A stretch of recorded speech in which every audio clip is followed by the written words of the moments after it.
ಶರಣ ಬಂಧುಗಳೇ,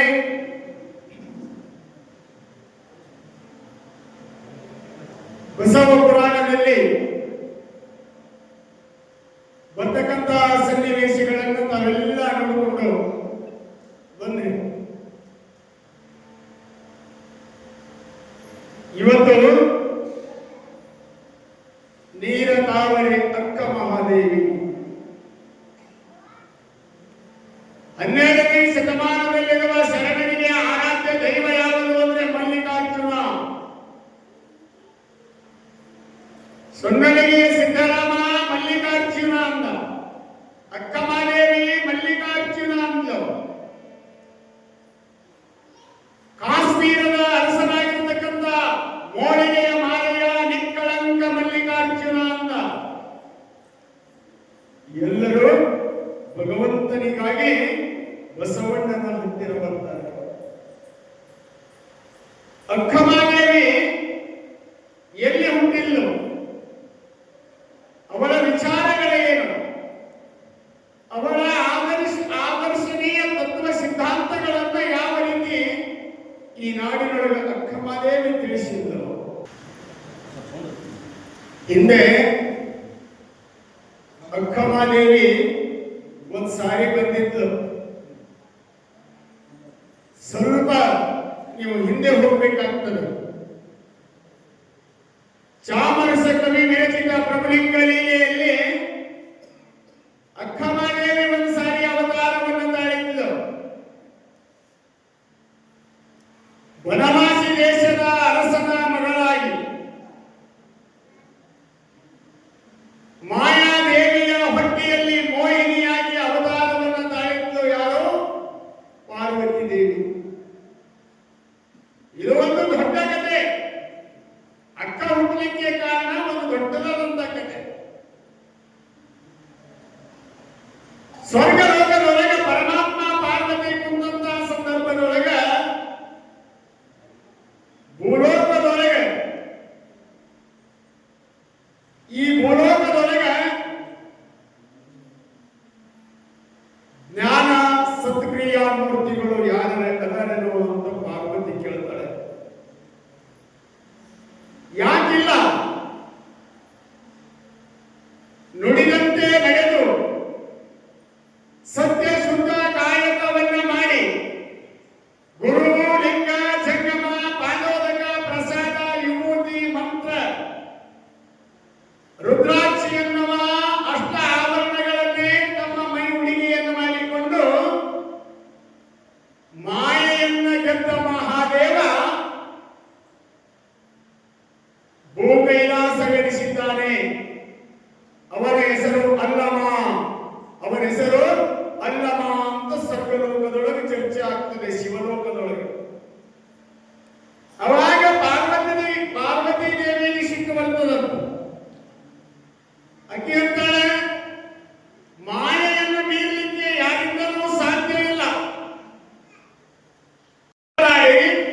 ಭಗವಂತನ ಒಂದು ಭಕ್ತಿಯನ್ನು ಒಲಿಸಿಕೊಳ್ಳಿಕ್ಕೆ ಬಂದವಳು. ನೀನು ಯಾಕೆ ಅವ ಯಾವ ಮದ್ದಲೆ ಬಾರಿಸಿದ್ರೆ ನಿನಗೇನು ಹಾಕ್ಬೇಕಾಗ್ಯದ? ಮದ್ದಲೆಯನ್ನು ಯಾಕೆ ಬಾರಿಸಬೇಕು ಅಂದಾಗಿಲ್ಲ, ನೀನು ಹೋಗಲೇಬೇಕು ಅಂತಂದಾಗ ಕೈಯೊಳಗೆ ಆರತಿ ತಾಟೆ ಹಿಡಿದಾಗ ಮನಸ್ಸು ಮಾತ್ರ ಮದ್ದಳೆಯವರ ಕಡೆಗೆ ಹೋಗಿ ನೋಡಿಲ್ಲ. ಅಲ್ಲಮ ಪ್ರಭುವಿಗೆ ಗೊತ್ತಾಯ್ತು ಮಾಯಾದೇವಿ ನನ್ನ ಮೋಹಕ್ಕೆ ಒಳಗಾಗ್ಯಾಳ ಅಂತ ತಿಳ್ಕೊಂಡು ಅವನು ಸುಂದರವಾದ ರೂಪವನ್ನ ಧಾರಣೆ ಮಾಡಿಕೊಂಡ. ಹೋಗಿ ಕೇಳ್ತಾಳೆ, ಯಾರು ನೀನು? ನಾನು ಅಲ್ಲಮ. ನಿನಗೆ ಯಾರು ತಾಯಿ ತಂದೆ? ನಾನು ಪರದೇಶಿ. ನಮ್ಮ ಮಹಾರಾಣಿ ನಿನ್ನನ್ನು ಕೇಳಿದ್ದಾಳೆ. ಅರಸಿಯರಿಗೆ ನಮಗೂ ವ್ಯತ್ಯಾಸ ಇದೆ. ಅರಸಿ ನನ್ನನ್ನೇ ಏಕೆ ಕೇಳ್ತಾಳೆ? ಕೊನೆಗೆ ಮೋಹಿನಿ ದೇವಿ ಅಲ್ಲಮ ಪ್ರಭುವಿನ ರೂಪವನ್ನು ನೋಡಿ ಮಾರು ಹೋಗ್ತಾಳೆ. ಹೇಗಾದರೂ ಮಾಡಿ ಇವನನ್ನ ಕಾಮದ ವಿಕಾರಗಳನ್ನ ಬಿಟ್ಟು ಅಲ್ಲಮ ಪ್ರಭುವಿನ ಮನಸ್ಸನ್ನ ಕದಡಿಸಬೇಕು ಎಂಬ ವೈರಾಗ್ಯದ ದೀಪದ ಜೊತೆಗೆ ಮಾಯಾ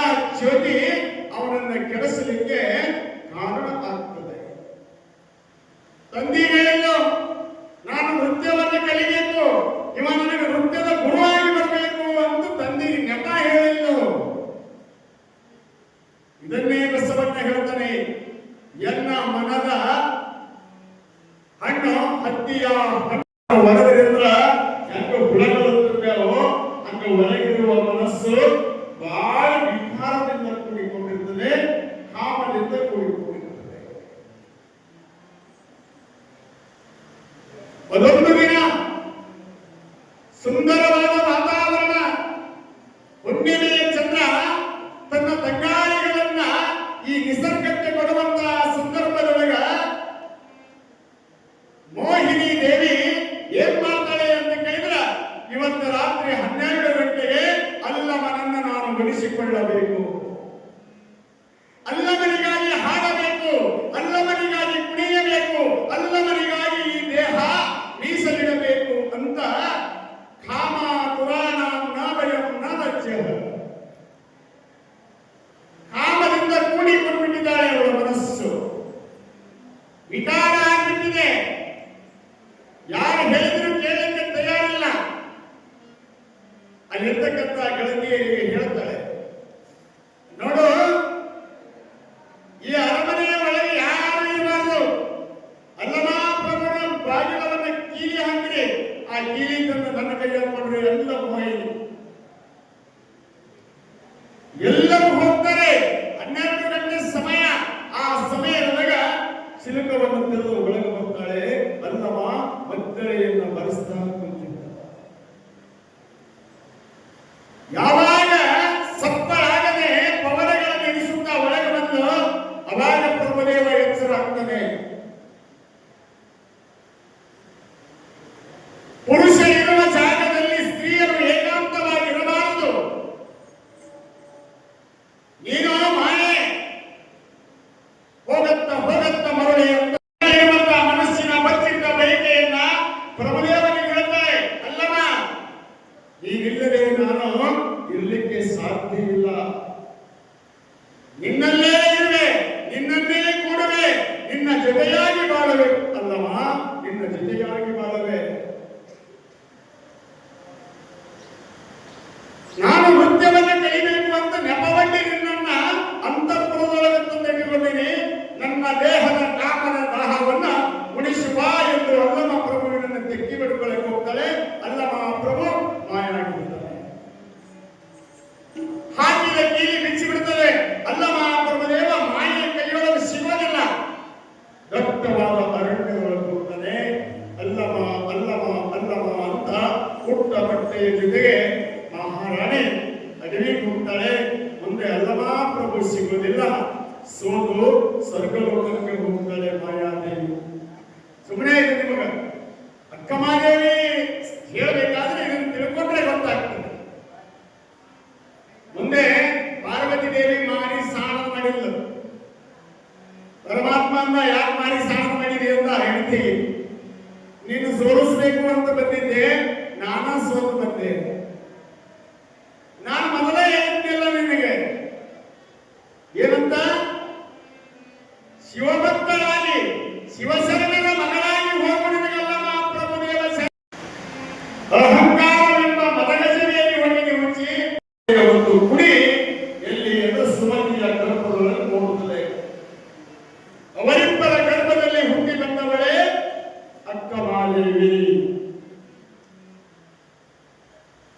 ಅಕ್ಕಮಾದೇವಿ ಹುಟ್ಟಿ ಬಂದದ್ದು ಉಡುಪಡಿ ಎನ್ನುವಂತಹ ಗ್ರಾಮ. ಸುಮತಿ ಮತ್ತು ಅವರ ತಂದೆ ನಿರ್ಮಲ ಶೆಟ್ಟಿ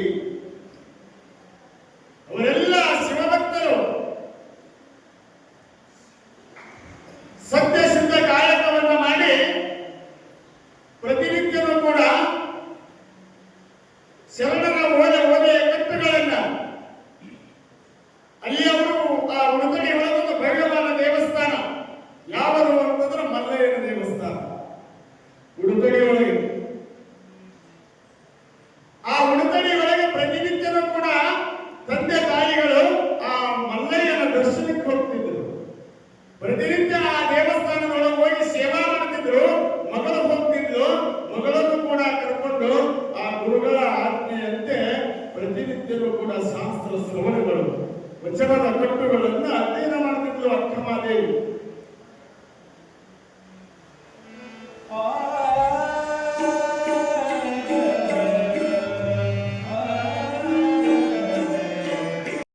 ಬೆಳೆಯುವ ಸಿರಿ ಮೊಳಕೆಯಲ್ಲಿ ಎಂಬಂತೆ ತಂದೆ ತಾಯಿಗಳು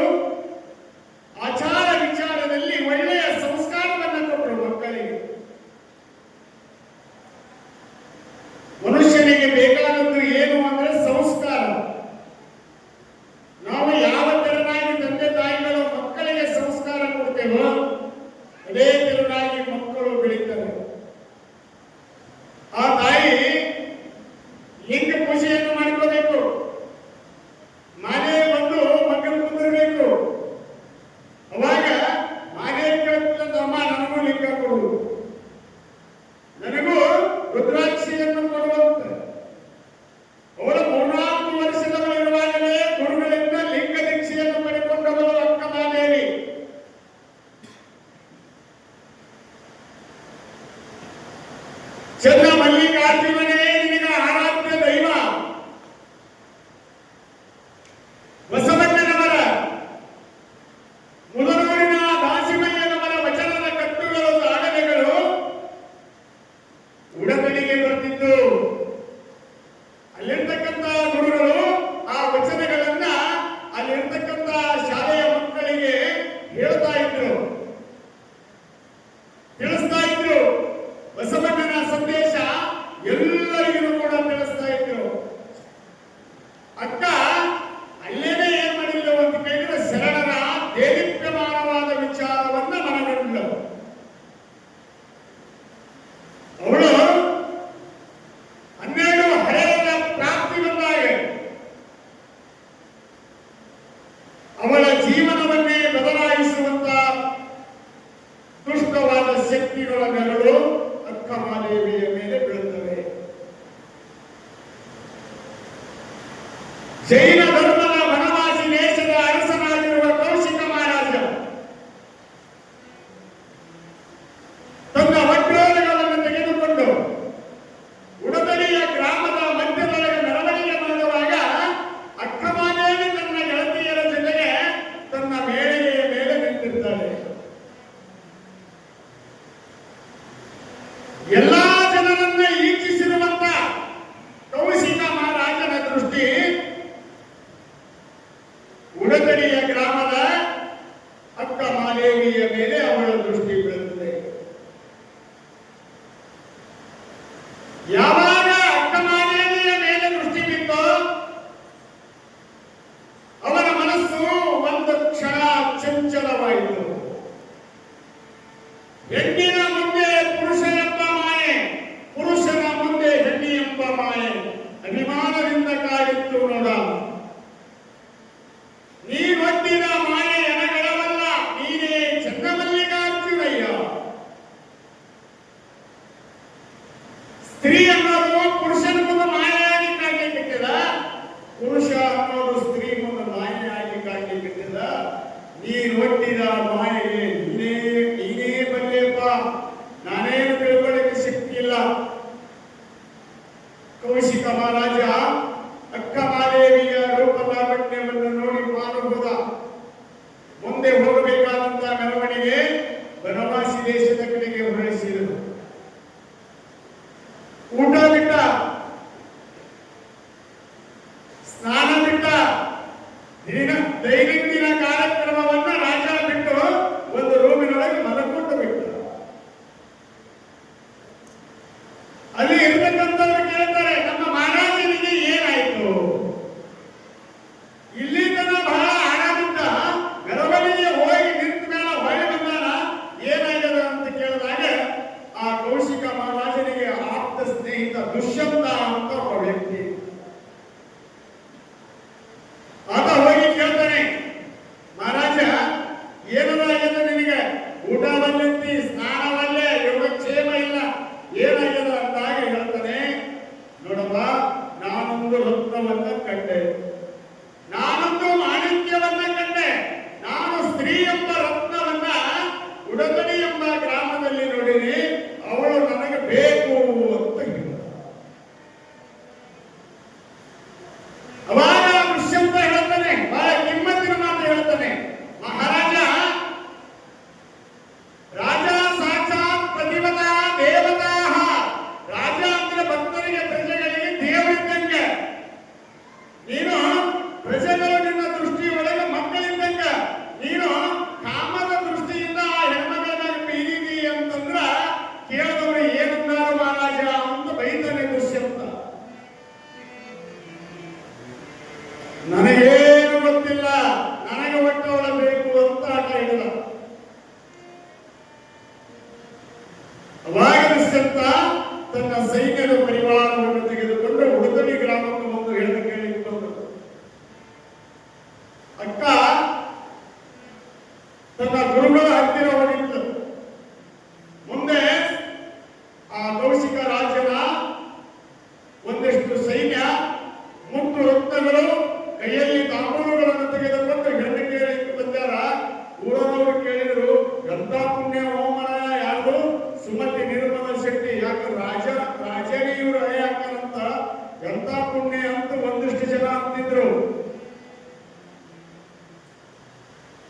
ಯಾವಾಗ ಅಕ್ಕ ಮಾದೇವಿಯನ್ನ ಮದುವೆ ಆಗಲಿಕ್ಕೆ ಕೌಶಿಕ ಒಪ್ಪಿಕೊಂಡಿದ್ದಾನೆ ಎಂದಾಗ ಕೋಟಿ ಸಿಡಿಲು ಬಡದಷ್ಟು ನೋವಾಗ್ತದೆ ಸುಮತಿ ಮತ್ತು ನಿರ್ಮಲ ಶಕ್ತರಿಗೆ.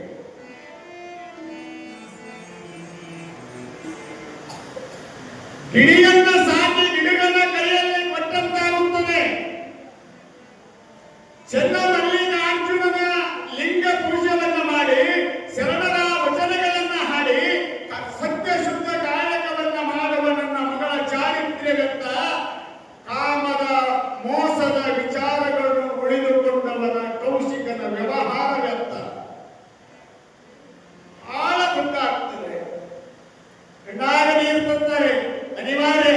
ಊರ್ ದೈನವ್ರು ಹೇಳ್ತಾರೆ ನಿನಗೇನು ಬಂದದು ಅವನ ಹಳ್ಳಾಗಿ ಹಾಕತ್ತೀರಿ ಅಂದ್ರು ರಾಜ ನಿಮ್ಮ ಮಳೆ ಹಾಕ್ತಾನಂದ್ರ ಎಲ್ಲ ಬಂಗಾರ ಮುತ್ತು ರತ್ನ ನಿಮ್ಮಟ ಶ್ರೀಮಂತರು ಯಾರು ಅಂದ ಅವರೆಲ್ಲರೂ ಅನ್ನಕತ್ರು ನಿಮಗಾಗತ್ತೀರಿ ಅಂದ್ರು. ಅಕ್ಕ ಮಾದೇವಿ ಬರೋದ್ರೊಳಗಾಗಿ ಇಡೀ 3 ಜನ ಸೇರಿತ್ತು. ಅಕ್ಕ ಗುರುಗಳ ಹತ್ತಿರ ಬಂದು ಮನೆಯಾಗ ಬಂದು ಕೂಡಿದ ಮಂದಿ ಮಾದೇವಿನ ಕೇಳಕತ್ತಿದ್ರು. ತಾಯಿ ಒಂದು ಕಡೆ ಕಣ್ಣಾಗ ನೀರು ಸುರಿಸ್ತಾ ಒಂದು ಕಡೆ ನಿಂತ್ಕೊಂಡಿದ್ರು. ಮಂದಿಯೊಳಗೆ ಮಾತು ಕೊಡುವಂತ ತಿಳ್ಕೊಂಡು ಕೂಡಿದ ಜನ ನಿರ್ಮಲ ಶಕ್ತಿಗೆ ಒತ್ತಾಯ ಮಾಡುತ್ತಿದ್ದರು. ಮಾದೇವಿ ಒಂದಿಷ್ಟು ಕೇಳಿ ಅಂತ ಹೇಳಿದಾಗ ಅಲ್ಲಿರ್ತಕ್ಕಂಥವ್ರು ಕೇಳ್ತಾರೆ, ಮಾದೇವಮ್ಮ ನಿನಗ ಕೌಶಿಕ ಮಹಾರಾಜ ಮದುವೆ ಆಗ್ತಾನಂತ, ನಿನ್ನನ್ನ ಮದುವೆ ಮಾಡ್ಕೊತಾನಂತ, ಅದಕ್ಕೆ ನಿನ್ನ ಒಪ್ಪಿಗೆ ಆಗ ಇಲ್ಲೋ ಅಂತಂದಾಗ ಅಕ್ಕ ಮಾದೇವಿಯಲ್ಲಿ ಸುಪ್ತವಾಗಿರುವ ಹೃದಯದಲ್ಲಿರುವ ವೈರಾಗ್ಯ ಒಂದೇ ಸಮಯ ಕಳೆದು ಹೋಗುತ್ತದೆ. ಆಯ್ತು ನನಗೊಂದು 5 ನಿಮಿಷ ಸಮಯ ಕೊಡ್ರಿ ಅಂತ ಹೇಳಿ ಒಳ್ಳೆ ಗುರುವಿನ ಬಳಿ ಬಂದು ಗುರುವಿನ ಪಾದಕ್ಕಾಗಿ ಹೆಚ್ಚಿ ಅಳ್ಳಿಕ್ಕೆ ಪ್ರಾರಂಭ ಮಾಡ್ತಾಳೆ ಅಕ್ಕ ಮಾದೇವಿ. ಗುರುದೇವ ಕೊರಳಲ್ಲಿ ಲಿಂಗವಿಲ್ಲದ ಭವಿಯಂತ ಲಿಂಗವನ್ನ ದೇಹದ ಮೇಲೆ ಇಷ್ಟು ಲಿಂಗವನ್ನು ಧಾರಣ ಮಾಡಿ ಮಲ್ಲಿಕಾರ್ಜುನ ಚನ್ನ ಮಲ್ಲಿಕಾರ್ಜುನ ಅನ್ನುವವರು ನಾನಂತ. ಅದು ಭವಿ, ನಾನು ಭಕ್ತಳು. ನಮ್ಮಿಬ್ಬರ ಮಧ್ಯದೊಳಗ ಕಪಟ ನಾಟಕ ಸೂತ್ರಧಾರ ಪರಮಾತ್ಮ ವಿವಾಹ ಎಂಬ ಬಂಧನವನ್ನು ತಂದು ಸಿಲುಕಿಸಿದ್ದಾನ. ನಾನು ಯಾವ ಜನ್ಮದಲ್ಲಿ ಏನ್ ಮಾಡಿದ್ದೆ ಅಂತ ಗುರುವಿನ ಮುಂದೆ ಬೆಳಿತು. ಗುರುಗಳು ಹೇಳ್ತಾರೆ, ಮಹಾದೇವಿ ತಂಗಿ ಏನು ಉತ್ತಿಷ್ಟತಃ ಜಾಗ್ರತಃ ತಸ್ಮಾತ್ ಜಾಗ್ರತಃ ಪರಾಂಚಿಕಾನಿ ತನುಮತ್ಸಯಂಭೋ. ಹೇಳಬೇಕು ತಂಗಿ, ನೀನು ಹೇಳಬೇಕು. ಹೆಂಗೆ ಹೇಳಬೇಕು ಅಂತಂದ್ರೆ ಕೌಶಿಕ ಮಹಾರಾಜನನ್ನು ನಾನು ಮದುವೆಯಾಗಿ ಅವನ ಪದವನ್ನ ಅಳಿಯುತ್ತೇನೆ ಎಂಬ ವೈರಾಗ್ಯದಿಂದ ಹೇಳಬೇಕು. ಮಗಳೇ, ನೀವು ಅಲ್ಲಂದ್ರೂ ನಿನ್ನ ಜೋರು ಮಾಡಿ ಕರ್ಕೊಂಡು ಹೋಗ್ತಾನ, ತಾಯಿ ತಂಗಿನ ಶರಮನೆಯೊಳಗಿಡ್ತಾನ. ಹೇಳು, ವೈರಾಗ್ಯದಿಂದ ಹೇಳು ಅಂತ ಹೇಳಿ 3 ನೇಮಗಳನ್ನು ಕೊಡ್ತಾನೆ ಗುರು. 3 ನೇಮಗಳನ್ನು ಬಂದು ಯಾವಾಗ ನೀನು ವೀರಶೈವ ಲಿಂಗಾಯತ ಧರ್ಮಕ್ಕೆ ಬಂದು ಹೊರಳಾಗ ಇಷ್ಟಲಿಂಗವನ್ನ ದಾನ ಮಾಡಬೇಕು, ನಾನು ನಿನ್ನನ್ನು ಮದುವೆಯಾಗಬೇಕಾದ್ರೆ 1ನೇ ಷರತ್ತು. 2ನೇ ಷರತ್ತು ಹೇಳಿಲ್ಲ, ನಾ ಎಲ್ಲಿರ್ತೀನೋ ಅಲ್ಲಿ ನನ್ನ ಬಳಗದ ಮಂದಿ ಇರಬೇಕು. ಬಳಗದ ಮಂದಿ ಅಂದ್ರೆ ಅವ್ವ ಅಪ್ಪ ಕೇಳಿದ್ರು, ಅಕ್ಕ ಮಾದೇವಿ ಯಾರನ್ನ ಕೇಳಿದ್ರು? ಗುರುಲಿಂಗ ಜಂಗಮರನ್ನ ಕೇಳಿದ್ರು. ನನಗೆ ಯಾರು ಬೇಕು ಅಂದ್ರೆ ಗುರುಲಿಂಗ ಜಂಗಮರ ಬೇಕು. ನಾನು ಅವರ ಪಾದವನ್ನು ತೊಳಿಬೇಕು, ಅವರಿಂದ ಕರ್ಣ ಪ್ರಸಾದವನ್ನು ಸ್ವೀಕಾರ ಮಾಡ್ಕೋಬೇಕಾಗ್ಯದ. ನಾನಿದ್ದಲ್ಲಿ ಗುರುಲಿಂಗ ಜಂಗಮರೇ ಹೋ ಅಂದ. 3ನೇದೊಂದು ಕೇಳಿದ್ದು, ನನ್ನ ಅಪ್ಪಣೆ ಇಲ್ಲದೆ ನನ್ನನ್ನು ಮುಟ್ಟ ಕೂಡದು. 3 ಮಾತಿಗೆ ರಾಜ ಹೂ ಅಂತಿದ್ದಂದ್ರೆ ನನ್ನೇನು ಸರಿ ಇಲ್ಲ, ನಾಳೆಗೆ ಬರ್ತೀನಿ ಅರಮನೆ ಎಲ್ಲ ಅಕ್ಕ ಮಾದೇವಿ.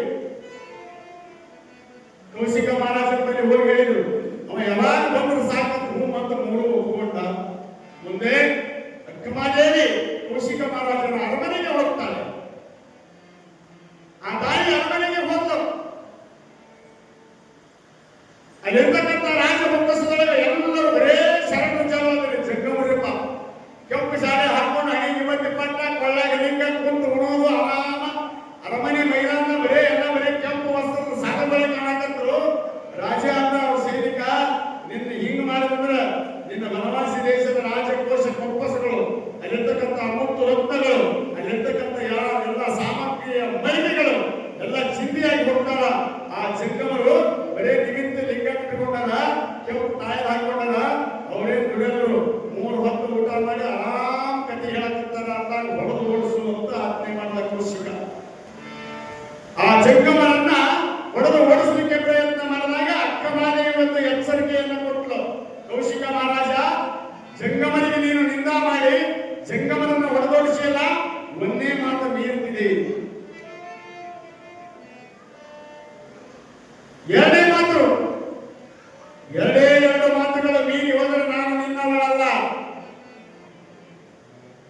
ಅಂತಃಪುರದೊಳಗೆ ಮನೆ ಮಾಡಿಟ್ಟಿದ್ದ, ದಾಸಿಯರನ್ನು ಕೂಡಿದ್ದ, ಅವರಿಗೆಲ್ಲ ಹೇಗೆ ಕಲಿಸಿದ್ದ. ಅಕ್ಕ ಮಾದೇವಿ ನನ್ನ ಗುಣಗಾನ ಹೇಳಬೇಕು, ಅವಳು ನನಗೆ ಒಲೆಯನ್ನು ಮಾಡಬೇಕು ಅಂತ ಕೌಶಿಕ ಮಹಾರಾಜ ಆ ದಾಸಿಯರಿಗೆ ಹೇಳಿದ್ದ. ಐಸಾ ಸಂಘ ವೈಸಾ ರಂಗ್, ನೀವು ಬಿಳಿ ಬಟ್ಟೆಗೆ ಯಾವ ಬಣ್ಣ ಹಾಕ್ತಿರೋ ಆ ಕಲರ್ ಆಗ್ತದೆ ಅಂದಾಗ ಅಕ್ಕ ಮಾದೇವಿಯ ಸಂಘವನ್ನು ಮಾಡಿ ಅಕ್ಕ ಮಾದೇವಿಯ ಮನಸ್ಸನ್ನು ಕೆಡಿಸಬೇಕು, ಅಕ್ಕ ಮಾದೇವಿಯನ್ನು ಕೌಶಿಕ ಮದುವೆ ಆಗುವಂತೆ ನಡ್ಕೋಬೇಕು ಅಂತ ಬಂದಂತ ಆ ದಾಸಿಯರು ಅಕ್ಕನ ಒಡನಾಟದಿಂದ ಅವಳ ಲಿಂಗ ಪೂಜೆಗೆ ನೀರು ತರೋದು, ವಿಭೂತಿ ತರೋದು, ಕುಂಕುಮ ತರೋದು, ಅಕ್ಷಂತ ಹಾಕೋದು, ಇದನ್ನು ಮಾಡಿ ಅಕ್ಕ ಮಾದೇವಿ ಕಡೆಯಿಂದ ಅವರು ಕೈಯಾಗ ರುದ್ರಾಕ್ಷಿ ಹಾಕೊಂಡು ಒಳ್ಳೆದಾಗ ಅವರು ಇಷ್ಟಲಿಂಗವನ್ನು ಮಾಡಿಕೊಂಡು ಅವರು ಲಿಂಗ ಪೂಜೆ ಮಾಡಿಕೊಂಡು ಅಕ್ಕ ಮಾದೇವಿಯಾಗಿ ಪರಿವರ್ತನೆಯಾಗಿದ್ರು. ಮುಂದೆ ಮುಗಿತದೆ. ಅದೊಂದು ದಿನ ದುಷ್ಯಂತ ಅಕ್ಕ ಮಾದೇವಿ ಕೌಶಿಕನಿಗೆ ಹೇಳ್ತಾನೆ, ಅಕ್ಕ ಮಾದೇವಿ ನಿನ್ನ ಸುತ್ತು ಮಹಾರಾಜ, ಅವಳು ನಿನ್ನ ಆಧೀನದಲ್ಲಿದ್ದಾಳೆ, ಅವಳು ನಿನ್ನ ಧರ್ಮ ಪತ್ನಿ, ಅವಳ ಅಪ್ಪಣೆಯನ್ನು ಬೇಕು, ಅವಳನ್ನು ಮುಟ್ಟಬೇಕಾದರೆ ಏನು ರಾಜ ಅದು ನಿನ್ನ ಸತ್ತು ಹೋಗು ಅಂತ ತಿಳ್ಕೊಂಡು ಮನಸ್ಸನ್ನ ಕೆಡಿಸಿಬಿಡ್ತಾನೆ ದುಷ್ಯಂತ. ರಾತ್ರಿ 12 ಗಂಟೆಗೆ ಅಕ್ಕ ಮಾದೇವಿ ಜಿನಾಸನವನ್ನು ಉಟ್ಟು, ಅಂದ್ರೆ ಬಿಳಿಯ ಬಟ್ಟೆಯನ್ನು ಉಟ್ಟು ಆ ತಾಯಿ ತಣ್ಣೀರಿನ ಸ್ನಾನವನ್ನು ಮಾಡಿ ಒಂದು ವೃತ ಹಿಡಿದಿದ್ದು, ಎಡಗೈಯಲ್ಲಿ ಲಿಂಗವನ್ನು ಧರಿಸಿ ಚನ್ನ ಮಲ್ಲಿಕಾರ್ಜುನ ಚನ್ನ ಮಲ್ಲಿಕಾರ್ಜುನ ಅಂತ ಧ್ಯಾನ ಮಾಡಕತ್ತಿದ್ದು. ರಾತ್ರಿ 12 ಗಂಟೆಗೆ ಶಬ್ದದ ಕಲರವ ಮೌನವಾಗಿದೆ. ಆ ಚಂದ್ರನ ತರಂಗಗಳು ಒಂದೇ ಸವಣೆ ಕಿಟಕಿಗಳಿಂದ ಅಂತಃಪುರದಲ್ಲಿ ಆ ತಂಗಾಳಿಗಳು ಬರ್ತಾ ಇರುವಾಗ ಕಾಮಿಯಾದಂತಹ ಕೌಶಿಕ ಮಹಾರಾಜ ಅಕ್ಕ ಮಾದೇವಿಯ ರೂಮಿನೊಳಗ ಬಾಗಿಲವನ್ನು ತೆಗೆದು ಒಳಗೆ ಬರ್ತಾನೆ. ಅಕ್ಕ ಮಾದೇವಿ ಪದ್ಮಾಸನದಲ್ಲಿ ಗುರು ಕೊಟ್ಟಂತಹ ಇಷ್ಟಲಿಂಗವನ್ನು ಎಡಗೈಯಲ್ಲಿ ಧರಿಸಿ ಚನ್ನ ಮಲ್ಲಿಕಾರ್ಜುನ ಚನ್ನ ಮಲ್ಲಿಕಾರ್ಜುನ ಚನ್ನ ಮಲ್ಲಿಕಾರ್ಜುನ ಅಂತ ಒಂದೇ ಸಮಯ ಧ್ಯಾನ ಮಾಡಿದ್ದ. ಕಾಮದ ಉದ್ರೇಕದಿಂದ ಅವಳ ಮೈ ಮೇಲಿರುವಂತಹ ಶರಗನ್ನ ಹಿಂಗೆ ಹಿಡಿದ, ಇಷ್ಟು ಶರ ಹಿಡಿದ, ಇಷ್ಟ ಶರ ಹಿಡಿದ. ಬಾಹ್ಯ ಪ್ರಜ್ಞೆ ಬಂತು ಅಕ್ಕ ಮಾದೇವಿ. ಅಕ್ಕ ಮಾದೇವಿಗೆ ಬಾಹ್ಯ ಪ್ರಜ್ಞೆ ಬಂತು. ಕಣ್ಣು ತೆರೆದು ನೋಡ್ತಾಳೆ, ದುಷ್ಟರಾಗಿರುವ ಮದಾಂಧರಾಗಿರುವ ಖಾನಿಯಾಗಿರುವಂತಹ ಕೌಶಿಕ ನನ್ನ ಶರಗನ್ನ ಹಿಡಿದಿದ್ದಾರೆ. ನಾನು ಈಗ ನನ್ನ ವೈರಾಗ್ಯ ಹೊರಗೆ ಬೀಳಿಲ್ಲ ಅಂದ್ರೆ ಇವರಿಗೆ ಸೋತು ಸುಣ್ಣಾಗಬೇಕಾಗ್ತದೆ. ನಾನು ಮಾಡಿರುವ ಸಾಧನೆ ಕೆಟ್ಟು ಹೋಗ್ತದೆ. ಧೈರ್ಯದಿಂದ ಎದ್ದೇಳಬೇಕು ಅಂತ ಏನು ಹಿಂಗೆ ಸೆರೆಗಿಳಿದ್ರಲ್ರಿ, ಸೆರೆಗಿಳಿದನ್ನ ಉಲ್ಟಾ ತಿರುಗಿ ಎದ್ದಕ್ಸಲು. ಅಕ್ಕ ಮಾದೇವಿ ಒಂದು ಮಾತು ಹೇಳ್ತಾಳೆ, ಎಮ್ಮೆಗೆ ಒಂದು ಚಿಂತೆ ಸಮಗಾರನಿಗೆ ಒಂದು ಚಿಂತೆ, ಎಮ್ಮೆಗೆ ಒಂದು ಚಿಂತೆ ಸಮಗಾರನಿಗೆ ಒಂದು ಚಿಂತೆ, ಕರ್ಮಿಗೆ ಒಂದು ಚಿಂತೆ ಧರ್ಮಿಗೆ ಒಂದು ಚಿಂತೆ, ನನಗೆ ನಿನಗೆ ನನ್ನ ದೇಹದ ಮೇಲಿನ ಚಿಂತೆ. ಹೇ ಕೌಶಿಕ, ನಿನಗೆ ನನ್ನ ದೇಹದ ಮೇಲಿನ ಚಿಂತೆ, ನನಗೆ ಚನ್ನ ಮಲ್ಲಿಕಾರ್ಜುನನ ಚಿಂತೆ. ನಾನು ಅಲ್ಲೇ ಬಿಡು ಹೋಗು ಬರಲೆ ಎನ್ನ ಸೆರಗು ಅಂತ ತಿಳ್ಕೊಂಡು ಪುಟ್ಟ ಬಟ್ಟೆಯನ್ನ ಅಕ್ಕ ಮಾದೇವಿ ಎಳಗಳನ್ನು ತಿರುಗಿ ಅವನ ಮೈ ಮೇಲೆ ಸೀರೆಯನ್ನು ಒಗೆದುಬಿಡ್ತಾಳೆ. ಆ ತಾಯಿ ಅವಳ ಸೀರೆಯನ್ನ ಅವನ ಮೇಲೆ ಒಗೆದು ಬಿಟ್ಟಾಗ ವೈರಾಗ್ಯದ ಗಾಳಿ ಅಕ್ಕ ಮಾದೇವಿ ತನ್ನ ಮೇಲೆ ಏನು ಉಟ್ಕೊಂಡಿದ್ದಲ್ಲ ಅವಳ ಸ್ಪರ್ಶದಿಂದ ಕೌಶಿಕ ಮಹಾರಾಜನ ಮೈ ಮೇಲೆ ಸೀರೆ ಬಿದ್ದಲ್ಲ, ಅವನ ಮನಸ್ಸು ಬದಲಾಗಿ ಹೋಗ್ಬಿಡ್ತು.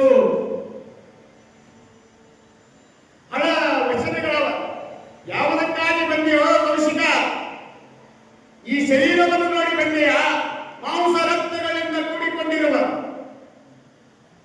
ಎಲುವಿನ ಹಣೆಗೆ ಮಾಂಸದ ಕುಡಿಗೆ ಸುಡಲಿ ದೇಹವ ಈ ದೇಹವನ್ನು ನೋಡಿ ಬಂದೆಯ ಬಾ ಬಾ ಅಪ್ಪು ಬಾ ಎಂದು ತನ್ನ ದೀರ್ಘವಾದ ಶಕ್ತಿಯಿಂದ ಅಕ್ಕ ಮಾದೇವಿ ತನ್ನ ದೇಹವನ್ನೇ ಎಲುವಿನ ಹಂದರವನ್ನ ಮಾಡ್ತಾಳೆ. ಎಲುವಿನ ಹಂದರವನ್ನ ಮಾಡ್ತಾಳೆ. ಯಾವಾಗ ಎಲುವಿನ ಹಂದರವನ್ನ ಮಾಡಿಲ್ಲವೋ ಇವ ನೋಡ್ದ ಇದು ಇದು ಭೂತವೋ ಪ್ರೇತವೋ ಪೈಶಾಚಿಕೆಯೋ ನಾನರಿಯೆ ಎಂದು ಕೌಶಿಕ ನೆಲಕ್ಕೆ ತಪ್ಪನೆ ಬಿಟ್ಟು ಬಿಟ್ಟ. ಅಕ್ಕಾಂತ ತೆಳಗು ಬಿದ್ದ.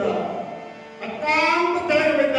ಅಕ್ಕ ಮಾದೇವಿ ಪುಟ್ಟ ಬಟ್ಟೆಯನ್ನು ಕಿತ್ತೊಗೆದು ಎಲ್ಲಿಗೆ ಹೋಗ್ತಾಳೆ ಅಂತಂದ್ರೆ ಚೆನ್ನ ಮಲ್ಲಿಕಾರ್ಜುನನೇ ನನಗೆ ಗಂಡ ಅಂತ ತಿಳ್ಕೊಂಡು ಬಟ್ಟಿ ಕಿತ್ತಿವರೆಲ್ಲೋ ಇದರ ಮಾನ ಮರ್ಯಾದೆ ಯಾವ ವಿಷಯನ ಅವನಿಗೆ ಮೀಸಲು ಅಂದ್ಲು. ಇದರ ಜವಾಬ್ದಾರಿ ಯಾರ್ದು? ಇದರ ಮಾಲಕ ಯಾರವರ ಅವನೇ ಮಾಡಿ ರಕ್ಷಣಾ ಅಂದ್ಲು. ಪರಮಾತ್ಮ ಅಕ್ಕ ಮಾದೇವಿಯ ಕೂದಲುಗಳನ್ನ ಪಾದದ ತರ ಬೆಳೆಸಿಬಿಟ್ಟ. ಅಕ್ಕ ಮಾದೇವಿ ತನ್ನ ದೇಹವನ್ನ ಕೂದಲುಗಳ ಮುಖಾಂತರ ಕೇಶಾಂಬರಿಯಾಗಿ ಏನ್ ಮಾಡ್ತಾಳೆ? ವೈರಾಗ್ಯದ ಉಡುಗೆಯನ್ನು ಹೊಟ್ಟು ಕಾಡಿನ ಮಧ್ಯದೊಳಗೆ ಬಂದಿದ್ದಾಳೆ. ದಟ್ಟವಾದ ಅರಣ್ಯದೊಳಗೆ ಬಂದಿದ್ದಾಳೆ. ಉಡುತಡಿ ಗ್ರಾಮದ ಜನರಿಗೆ ತಿಳಿದ್ರಿ ಅಕ್ಕ ಮಾದೇವಿ ಕೌಶಿಕನ ಅರಮನೆಯನ್ನು ಬಿಟ್ಟಾಳಂತ. ಬಸವ ಕಲ್ಯಾಣಕ್ಕ ಬಸವಣ್ಣ ನಿರ್ಮಾಣ ಮಾಡಿರುವ ಅನುಭವ ಮಂಟಪಕ್ಕ ಅಕ್ಕ ಮಾದೇವಿ ಬೆತ್ತಲೆಯಾಗಿ ಮಾಡ್ತಾಳ ಅಂತ ಉಡುತಡಿ ಗ್ರಾಮದ ಜನರಿಗೆ ಗೊತ್ತಾಗಿದೆ. ಅಲ್ಲಿರ್ತಕ್ಕಂಥವ್ರು ಎಲ್ಲರೂ ವಿಚಾರ ಮಾಡಿಕೊಂಡು ಅಕ್ಕ ಮಾದೇವಿನ ಉಡುತಡಿ ಮೇಲೆ ಆಗಿ ಹೋಗ್ಬಿಟ್ಟಿರು. ಅಕ್ಕ ಮಾದೇವಿ ಅವ್ರು ಹೇಳಿದ್ರು ಅಕ್ಕ ಮಾದೇವಿಯನ್ನು ಬಿಡೋದು ಬೇಡ,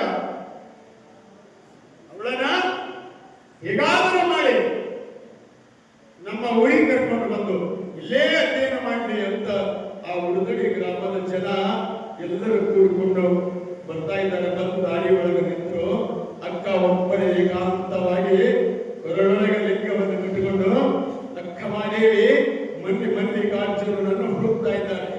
ಚಿಲಿ ಪಿಲಿ ಎಂದು ಹೋಗುವ ಗಿಳಿಗಳಿರ ನೀವು ಕಾಣಿರ, ನೀವು ಕಾಣಿರ. ಸರಹತ್ತಿ ಮಾಡುವ ಗಿಳಿಗಳಿರ ನೀವು ಕಾಣಿರ, ನೀವು ಕಾಣಿರ. ಗಿರಿ ಗವ್ವರವರು ಆಡುವ ನವಿಲುಗಳಿರ ನೀವು ಕಾಣಿರ, ನೀವು ಕಾಣಿರ.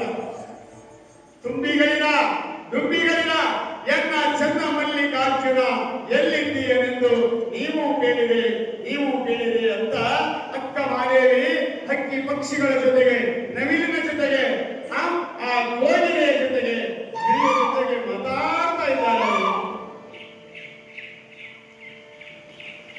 ಈ ದೃಶ್ಯವನ್ನು ನೋಡಿದ್ರು ತವರ ಮನೆಯವರು ನೋಡಿ ತಾಯಿ ಬಹಳ ದುಃಖ ಇದ್ರೆ ಬಹಳ ಕೆಟ್ಟ ಅನಿಸ್ತು. ಮೈ ಮೇಲೆ ಬಟ್ಟೆ ಇಲ್ಲ.